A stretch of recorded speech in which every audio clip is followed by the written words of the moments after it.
You're not antisocial. You're not arrogant. And you're not too independent for no reason.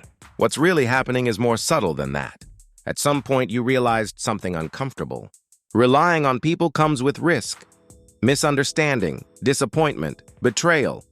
So, instead of breaking, your mind adapted. You started depending on yourself. At first, it felt empowering. You learned to solve your own problems. You stopped asking for help. You became emotionally self-sufficient. And with every win, your confidence grew. But slowly, something else grew with it: distance. The more capable you became, the less you trusted others to meet you at your level. Psychology calls this protective self-reliance. It forms when the brain learns that independence equals safety. Your mind isn't pushing people away because it hates connection. It's doing it because it wants control. When you rely on yourself, nobody can let you down. But here's the part most people don't realize. Confidence without connection can quietly turn into isolation. You start thinking, I'll just do it myself. You stop explaining yourself. You stop expecting understanding, not because you don't want it, but because you don't believe it will happen.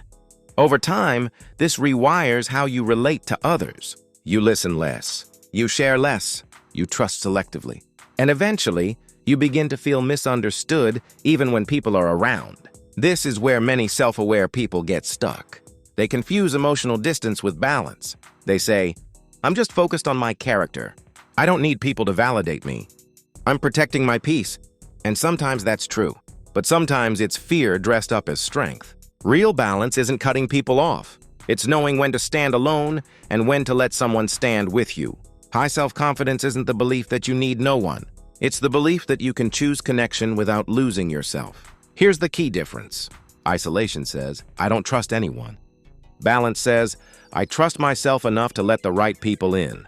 If your confidence is real, it won't collapse when you open up. If your independence is healthy, it won't disappear when you collaborate. And if your character is strong, it doesn't need walls to survive.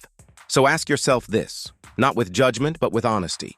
Are you building strength? Or are you hiding inside it? Because growth isn't just about becoming self-made. It's about becoming self-aware enough to know when independence is helping you and when it's quietly holding you back.